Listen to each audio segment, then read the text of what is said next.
Entonces, ¿qué claves son aquellas que se aportan? Primera, clarísima, el que aparece constantemente referida y que el Papa ha querido de una manera particular, misericordia. Misericordia. Es decir, la pastoral tiene que ser misericordiosa. ¿Pero qué significa? Yo creo que hay unas clarificaciones bellísimas en la exhortación apostólica.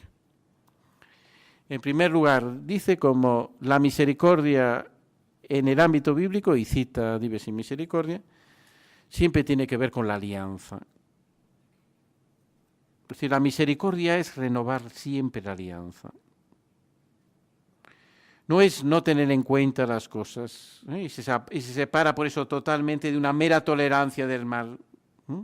La misericordia no es la visión del gobernante, que hay muchos males y no aplica la ley porque es determinadamente dura y puede ser misericordiosa. Eso no es la misericordia que habla el Papa.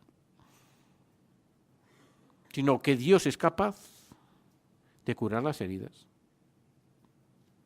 Dios es capaz de sanar al enfermo. Eso solo puede Dios. Dios no es un gobernante a que se le haya escapado el mundo y que tenga que aceptar determinados males porque no puede con ellos.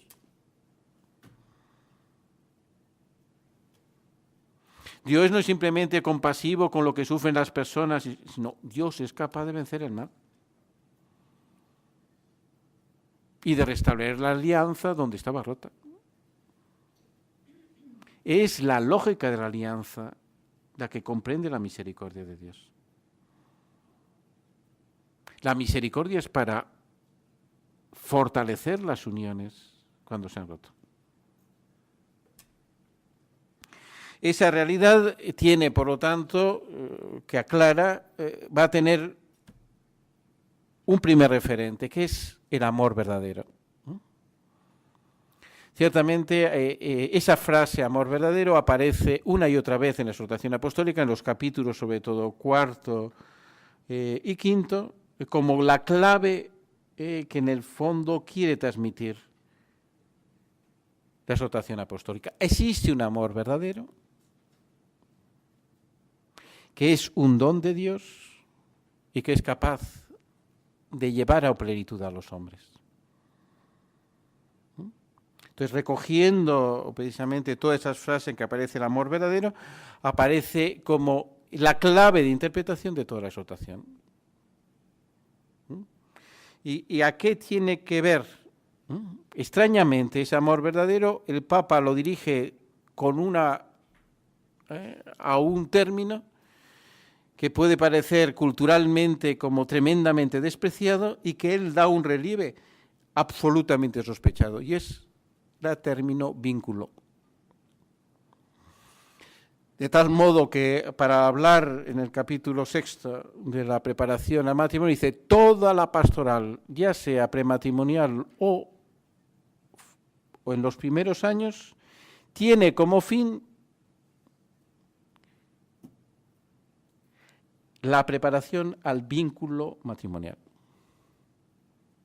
Y en el capítulo 9, donde está hablando de la espiritualidad matrimonial, dice, toda la espiritualidad matrimonial es una espiritualidad del vínculo.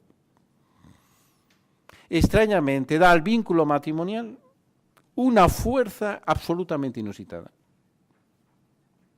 Claramente a los medios no le interesa para nada esto. Y no va a haber ningún medio que lo vaya a decir. No es una exhortación dirigida a los medios, sino a los cristianos. Esto es esencial, es decir, ¿por qué? Porque cuando se habla de discernimiento, ¿qué habrá que discernir? El amor verdadero que se vive en el vínculo. Esto es lo que hay que discernir. No otra cosa.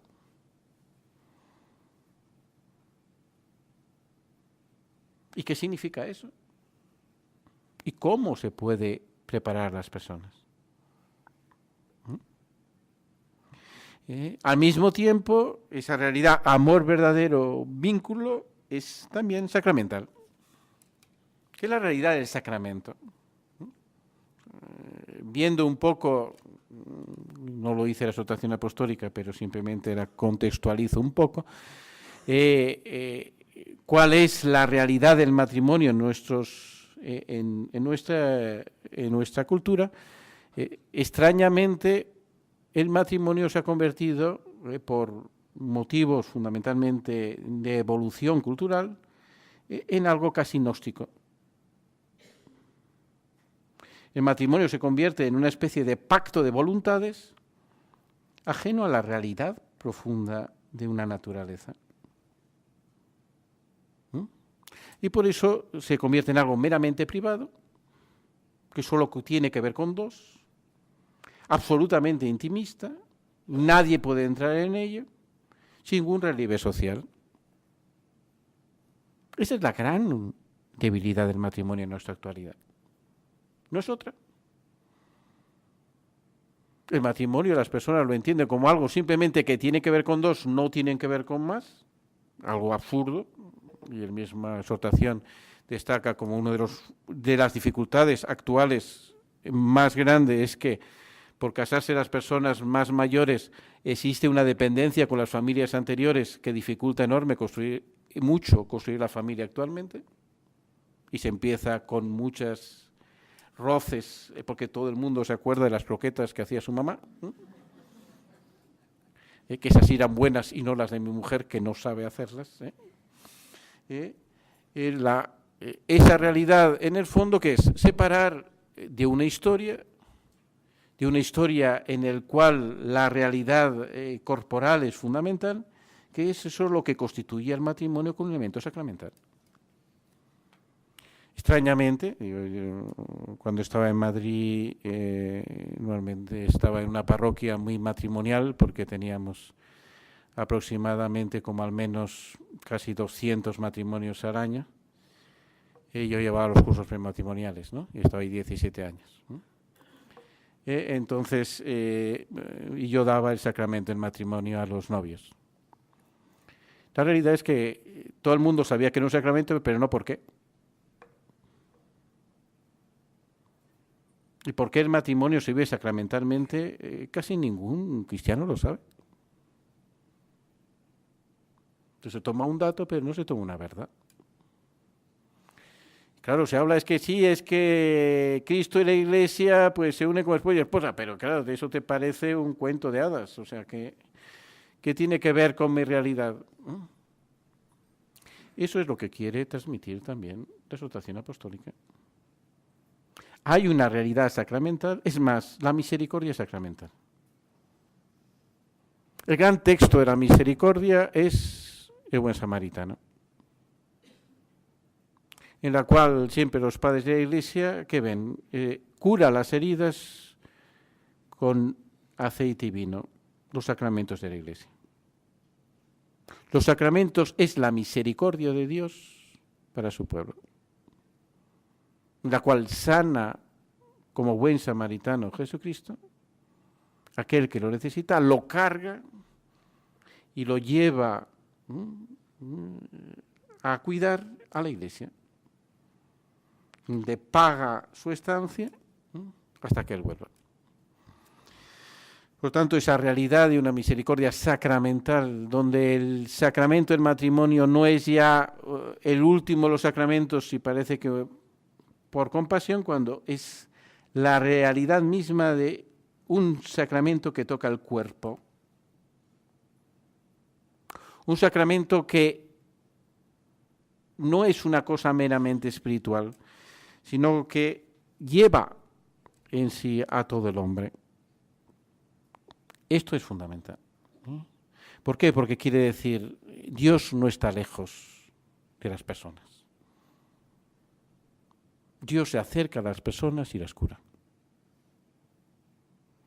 Y lejos de pensar la misericordia como un Dios que es un abuelo, no un padre, que por lo tanto no se responsabiliza de las personas y parece que las deja abandonadas, como si Dios no le importara nada lo que hiciéramos porque le da lo mismo lo que hacemos. No, Dios le importa muchísimo nuestras vidas, se acerca a ellas porque las quiere cambiar. Y es capaz de cambiar la vida de las personas.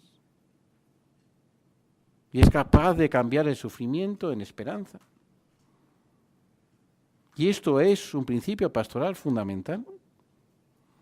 Y esto sí que rompe simplemente una mentalidad legalista de si uno cumple una ley o no la cumple. Porque tiene que ver mucho más. La ley simplemente te dice sí o no. La misericordia lo que te da es una esperanza.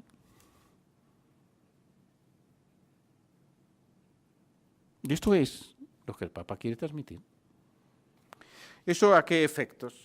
Esa realidad misericordiosa tiene en su impacto propiamente pastoral 3 palabras, que son las que titulan el famoso capítulo 8, que es donde todos los medios se han centrado. Y es acompañar, es discernir, es integrar. Las 3 palabras. ¿Pero qué significan las palabras? ¿Qué significa acompañar? Acompañar tiene un correlato inmediato, pero que nunca pensamos en él, y es tiempo. Las personas han querido una solución jurídica a un tema. La solución jurídica a un tema es inmediata, se aplica la ley y se acabó. ¿Qué hacer con los divorciados vueltos a casa de los sacramentos? Que me den una solución jurídica, que lo haga. No lo ha hecho. ¿Qué ha dicho? Acompañemos a esas personas. Lo cual requiere tiempo. No hay ninguna solución inmediata. ¿Qué voy a hacer mañana? Dejarte acompañar. Esto es lo que tienes que hacer mañana. No, es que no quiero. Es lo que la Iglesia te ofrece. Porque es así donde se ve la realidad de las cosas. No es un cambio de una ley. El Papa no ha dado permiso para nada, porque no le corresponde al Papa dar permisos. Lo que ha hecho el Papa es decir, las personas cuando están solas es cuando más tonterías hacen. Cuando estamos solos y tristes es cuando nos equivocamos casi siempre. Acompañemos. ¿Qué es esto? Esto es una conversión pastoral, que es algo de una frase de Evangelii Gaudium en que tenemos que tener como muy en el corazón. Una conversión pastoral significa, en la pastoral nuestra de la Iglesia no acompañamos a casi nadie. Estamos acostumbrados a dar servicios, la gente nos pide un servicio, lo damos. Estamos acostumbrados a dar reuniones, tú vienes a unas reuniones y te doy una charla. No acompañamos personas. Lo que pide el Papa es cambiar eso. Y eso es un cambio importantísimo. ¿Qué significa ese cambio? Tiempo, hasta que empecemos a acompañar.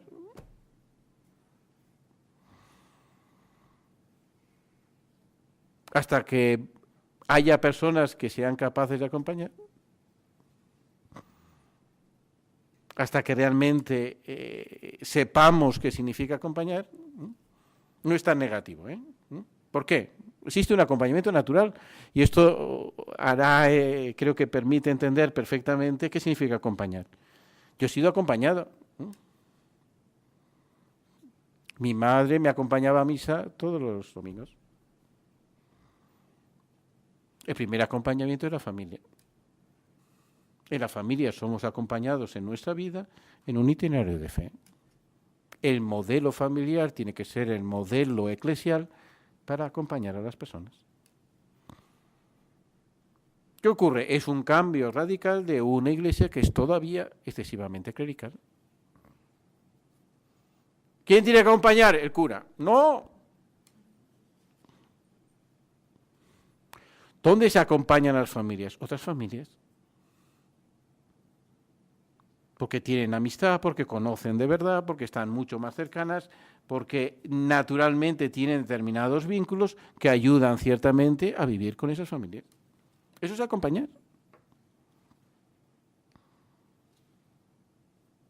Es allí donde una persona, ¿qué pasa? Una vez que se acompaña, nace una esperanza. Es decir, Dios no está lejos de mí, a Dios le interesa lo que yo estoy viviendo y puedo llevarlo a cabo. Por eso, ¿dónde habla más de acompañamiento la exhortación apostólica? Con mucha diferencia. Capítulo 6, preparación al matrimonio. No puede ser una charla que hago porque ya se casan sin remedio. Eso no es acompañar. Hemos de acompañar a las personas para que se casen bien. ¿Por qué existe actualmente un rechazo grande al matrimonio? Porque parece una empresa imposible. Excede mi capacidad. Porque las personas lo viven de una manera individualista, lo viven de una manera intimista, sin acompañamiento alguno. La preparación al matrimonio tiene que ser el fruto de un acompañamiento. ¿Dónde habla después más de acompañamiento? Primeros años de matrimonio.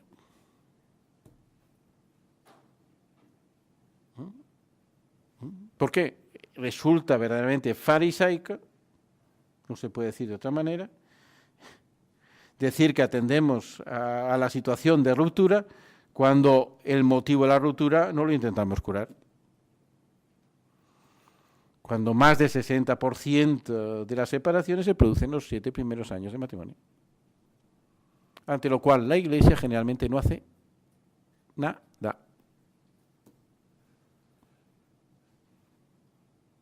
Esto es un cambio. Un cambio que me parece absolutamente decisivo. Ciertamente resulta ridículo presentar y querer a que una persona recién casada acuda a un montón de reuniones. No es eso de acompañar. Pero es tremendamente importante que un matrimonio que acaba de comenzar tenga otros matrimonios amigos con los cuales compartir algo. Y eso sí que es acompañar. Por lo tanto, acompañar requiere tiempo, no es dar una solución a un problema, sino es hacer que una persona crezca. Y este es el nuevo cambio de mentalidad. Eso sí que es un cambio de mentalidad. No estamos acostumbrados. Cambiar una ley es muy fácil. ¿Por qué? Porque te desprendes de la persona a solucionar el problema y te olvidas de ella. Ya está.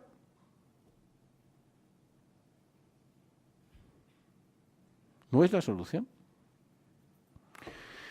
¿Qué significa discernir? Discernir significa una cosa muy sencilla, razones.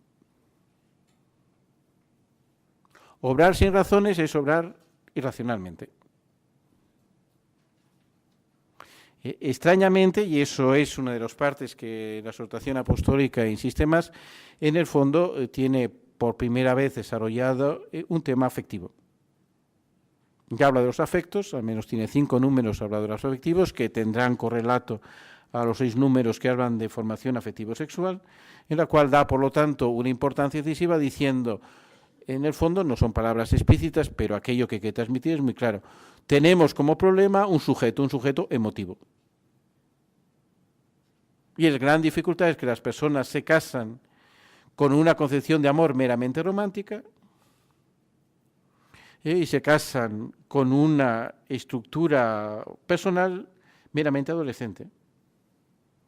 Si se casan así, eso es prácticamente un boleto para el divorcio. Porque son incapaces de construir una vida. Eso no se soluciona con un cursillo, necesariamente requiere un discernimiento. Entonces, el tema que hay detrás, que es, yo creo que es suficientemente importante, es darse cuenta que la pastoral actual de la Iglesia tiene que formar sujetos. Tiene que cambiar disposiciones profundas. No basta con repetir cosas. Y en eso toda la idea de que no basta decir ideas que ya están establecidas, cuanto enseñar a personas a vivirlas, es fundamental. ¿Qué es pastoralmente la gran dificultad que tenemos? Pues que uno dice, no voy a misa, ¿por qué? Porque no lo siento. Yo no hago oración, ¿por qué? Porque no la siento. Ciertamente, yo no voy a misa porque la siento, sino porque me encuentro con Jesucristo. Y me encuentro con Jesucristo de un modo que no me encuentro en ningún otro lugar. A veces lo siento más, a veces lo siento menos, pero el encuentro está siempre ahí. Superar aquel que simplemente actúa porque lo siente, no sabe construir una vida. Ese es el problema. Y vivir solo de lo que siente para construir una vida familiar es un gran obstáculo.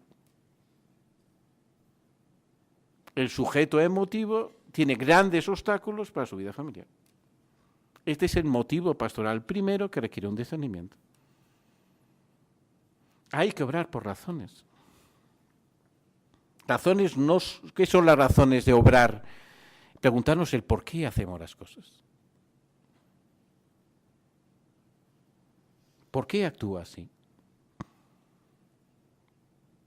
Ciertamente no es una cosa meramente intelectual, es la razón práctica por el cual realmente encuentro en tantas realidades una fuente de vida. En el fondo, todo esto tiene como modelo, porque me parece que como imagen es tremendamente plástica, el encuentro de Jesús con la samaritana. Es un encuentro pastoral precioso. ¿Qué es lo que dice la exhortación apostólica? Dice, cuando se encuentra con la samaritana, lo que hace Jesús es despertar su deseo para convertirlo en amor verdadero. Es un lenguaje fundamentalmente afectivo, que en el fondo es por lo que empieza la exhortación apostólica, que es, para entenderla bien, y por eso está un lugar, es así, ¿no? Y comienza en el número 1. El deseo de familia permanece vivo, especialmente entre los jóvenes, y esto motiva a la Iglesia. Esto es la exhortación apostólica. ¿Qué hay que discernir? La verdad de un deseo.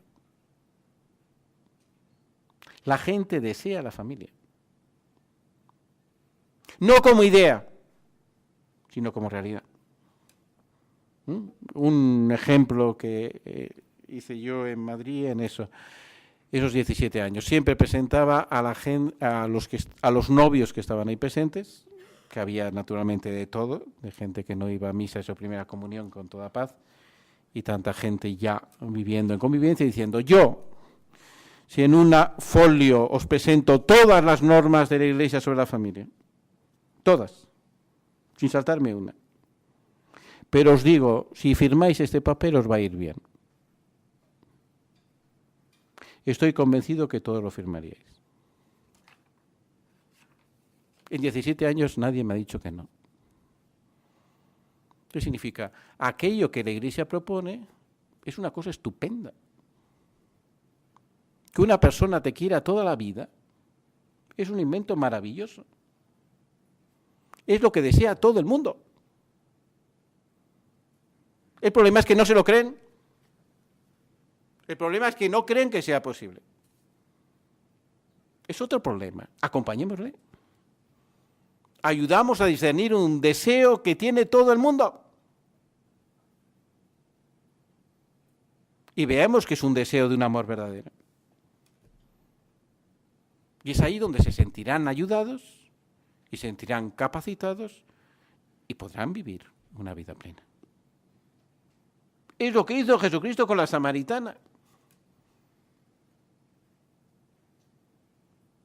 Ella buscaba un pozo, que no puede ser una cosa como más tétrica, meterse en un pozo.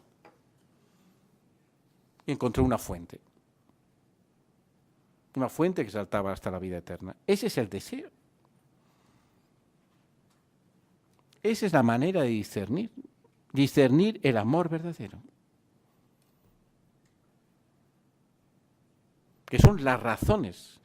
Es realmente, yo creo que muy significativo que después de 2 años de debates intensísimos, después de la exhortación apostólica, no se encuentra ninguna razón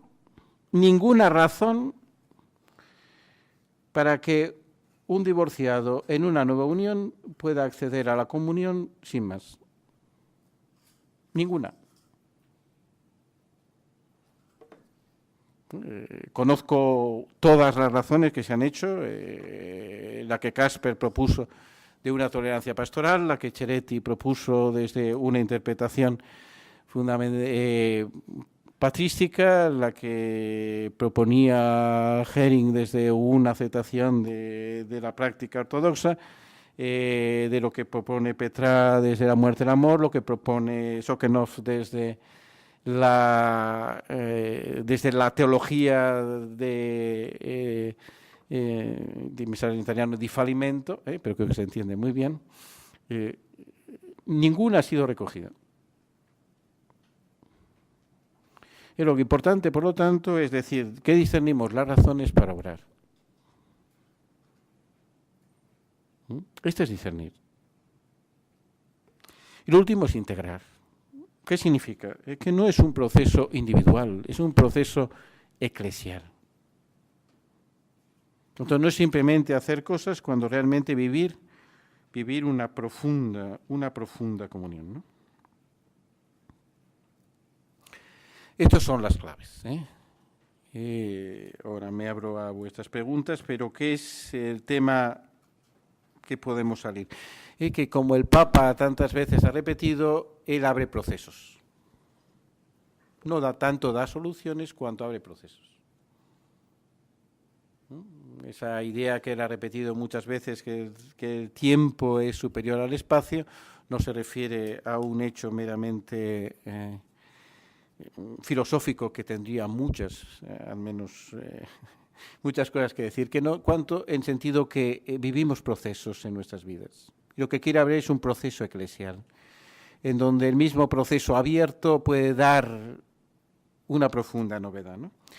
Y con eso me remito al discurso, que es un bello discurso que dio justamente al final del sínodo, relacionado también con la catequesis que inmediatamente hizo con las familias. ¿Y qué dijo?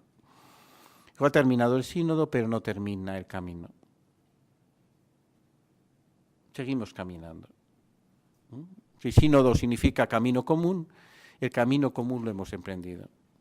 Entonces, ¿qué dijo? Se refirió a las familias, diciendo, vosotros sois las que tenéis que caminar. La Iglesia tiene que aprender de vosotras. Es ciertamente una familia que tome en serio el Evangelio de la vida, aquella que realmente, el Evangelio de la familia, aquella que realmente responderá, sacando, por lo tanto, de ese arca de la Iglesia, lo nuevo y lo viejo. Pues muchas gracias.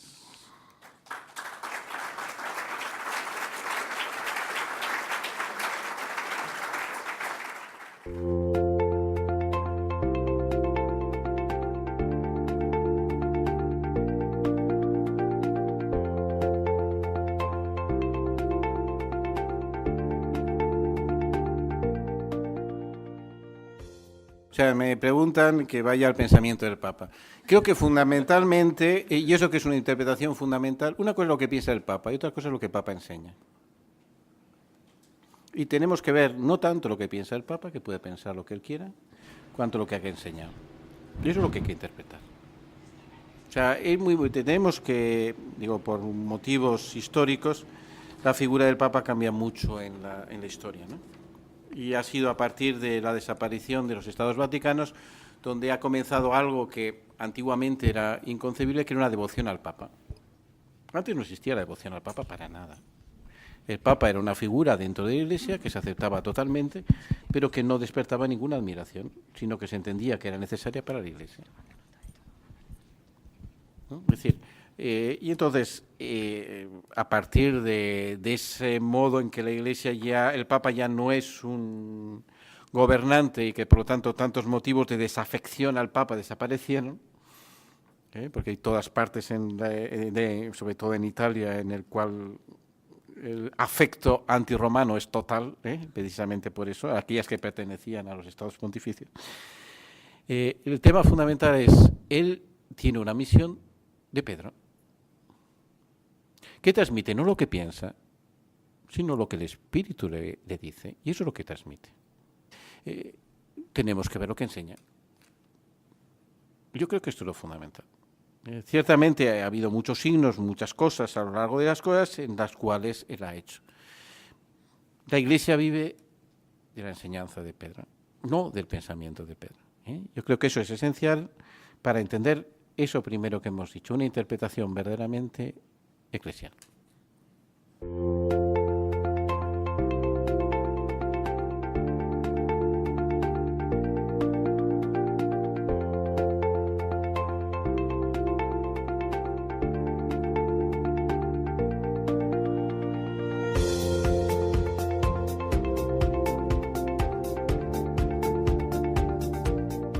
Yo creo que fundamentalmente es una...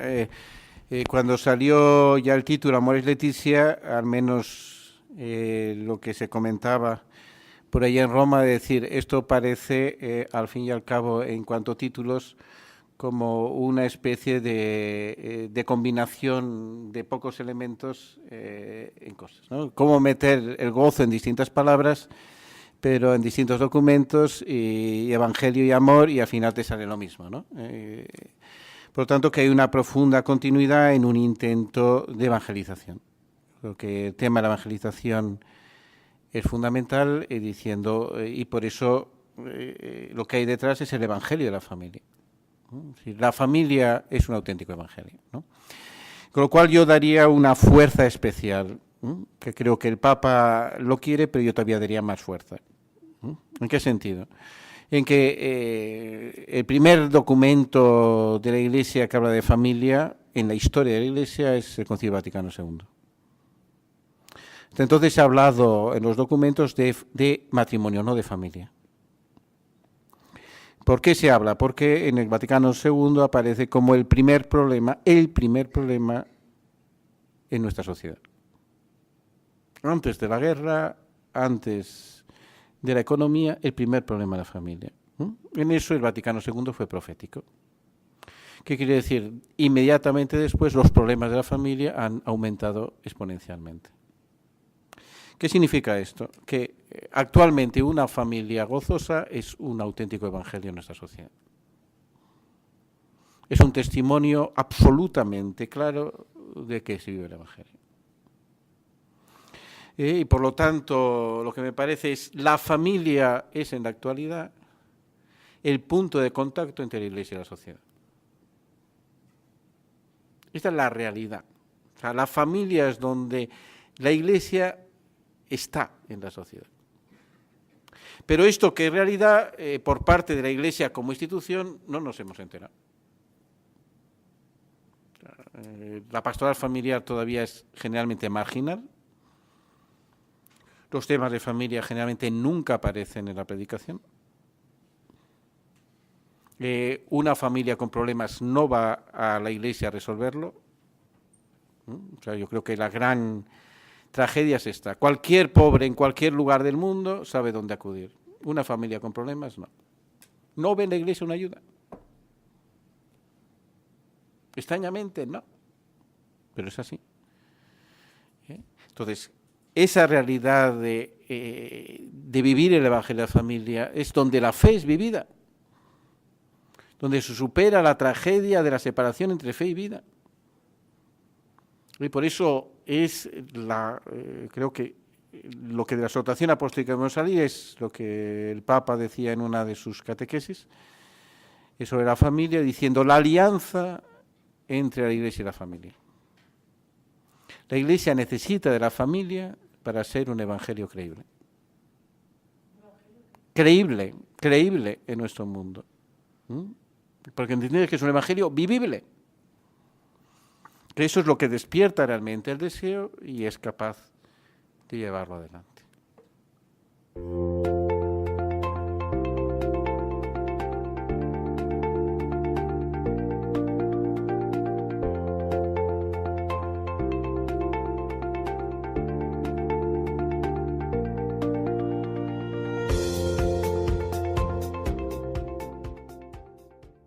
estupendísima. O sea, en eso hay muchísimas cosas. Primero he dicho que el lugar primero del acompañamiento es la familia, y la Iglesia tiene que aprender de la familia a acompañar. Es decir, porque en la familia, ¿por qué acompañamos? Porque existe un vínculo estable. Y la familia no puede solo vivir de resolver problemas, sino de acompañar personas. Cuando se cambia el chip y uno empieza a resolver problemas es cuando se empieza a agobiar. Porque extrañamente los problemas resuelves uno y aparecen 5 más. Y entonces uno mentalmente suele dejar las cosas más importantes cuando no tenga problemas. Pues ya está, las has perdido para siempre. Y entonces una familia que solo vive a resolver problemas es una familia constantemente agobiada y que no sabe respirar. Una familia que acompaña a personas encuentra una fuente de vida en ese acompañamiento. Eso es lo fundamental. O sea, ¿qué significa? La palabra acompañar viene del latín cum panis, aquel con el que partes el pan. Eso es acompañar. Y entonces, ¿qué significa? Para un cristiano significa que seguir a Cristo, que es la vida cristiana, no lo haces nunca solo. Necesitas ser acompañado. Y por lo tanto, claro que un cónyuge tiene que acompañar a otro, porque solo así encuentra realmente una fuente de la vida. Y en ese sentido es auténticamente cónyuge, lleva un mismo yugo. Pero allí es donde descubre ciertamente Cristo. Eso tiene que ver en la exhortación apostólica con 2 elementos. La exhortación apostólica que más habla de caridad conyugal. La Iglesia ha hablado mucho de caridad pastoral, pero existe también la caridad conyugal. ¿Qué quiere decir? La caridad pastoral es lo que lleva al pastor a dar su vida por las ovejas. La caridad conyugal es lo que lleva a dar la vida en un camino de seguimiento de Cristo. Y luego que tiene todo un capítulo, ciertamente es breve, no es más que un inicio, pero que es de espiritualidad familiar y conyugal. Lo cual, ciertamente, ¿qué quiere decir? Que es una vocación a la santidad. Nuestra pastoral no puede ser nunca de sanidad, sino de santidad, es una cosa, y que eso es debido fundamentalmente a que Cristo se hace presente, ¿no? Y la espiritualidad familiar, como lo presenta, no es tanto qué cosas hago, cuanto de qué manera la caridad encuentra su expresión plena en el matrimonio.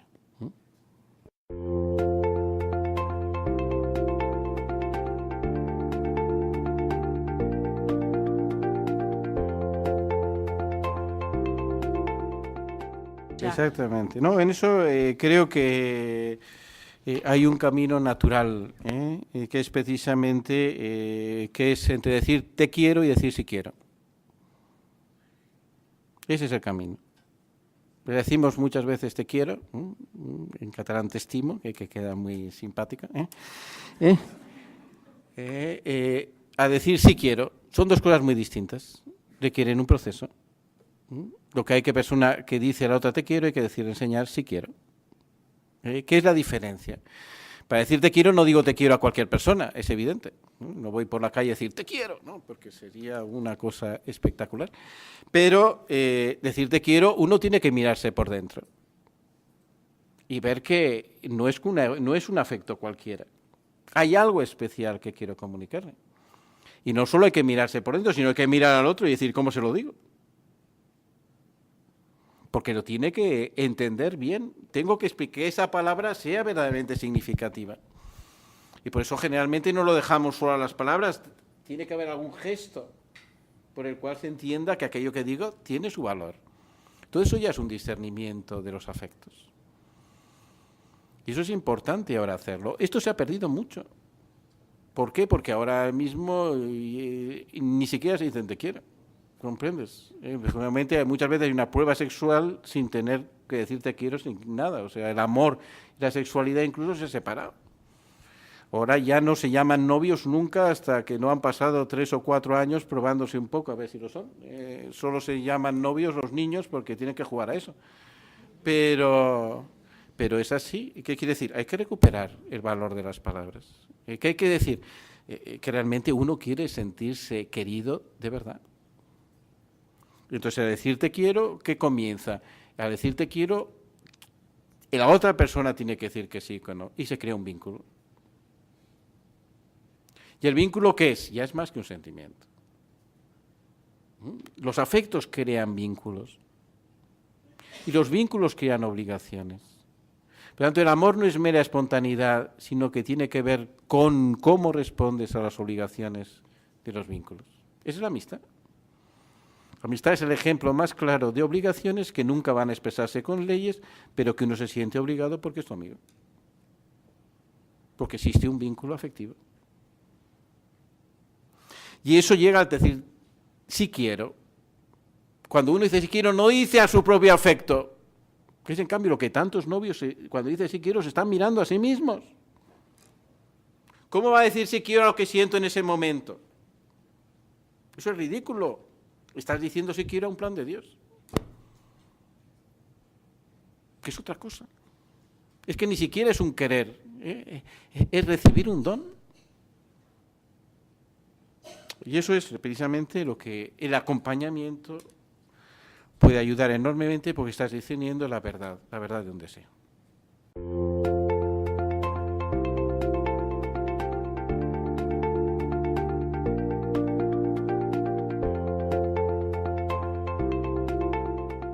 Entonces, yo creo que, en primer lugar, yo creo que está claro que el que en alguna manera, digo, en la experiencia de cada uno, hay que remitir un poquito en este tema, en la experiencia de cada uno, el que no nos ha acabado de pedir permiso es el mismo Dios, ¿no?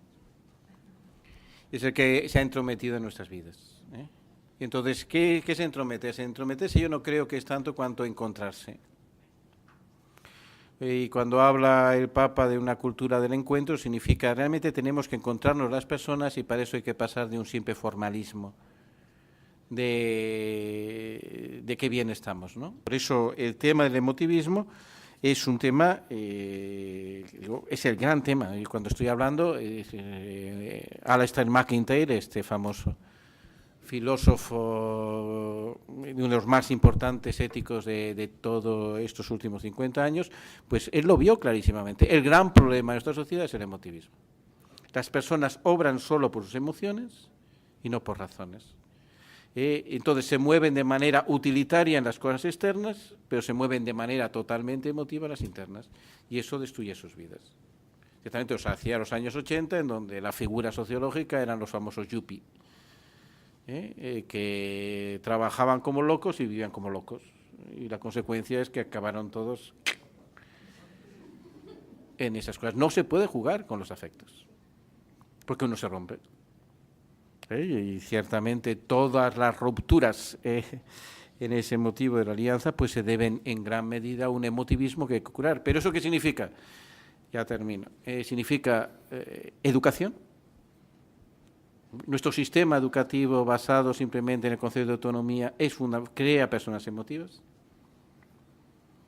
porque se crea la autonomía como una especie de vacío en donde la gente no se entromete.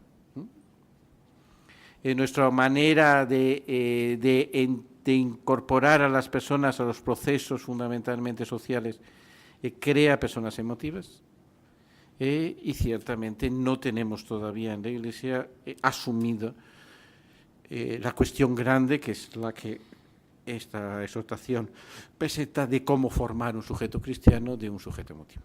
Pero podemos, porque dice, tiempo, ¿qué significa? Gracias a Dios, como todos sabéis, los niños nacen pequeños, ¿verdad? Es una cosa buenísima, porque si naciera directamente un adolescente, pues todas las familias ciertamente enloquecerían.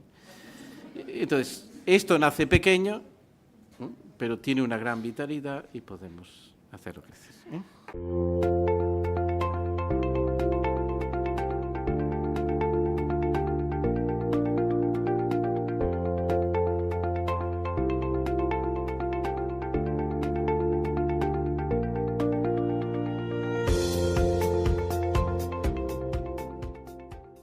Estupendo. Entonces, en primer lugar, lo que dice exactamente la nota 351 de la exhortación a María Leticia es: en algunos casos,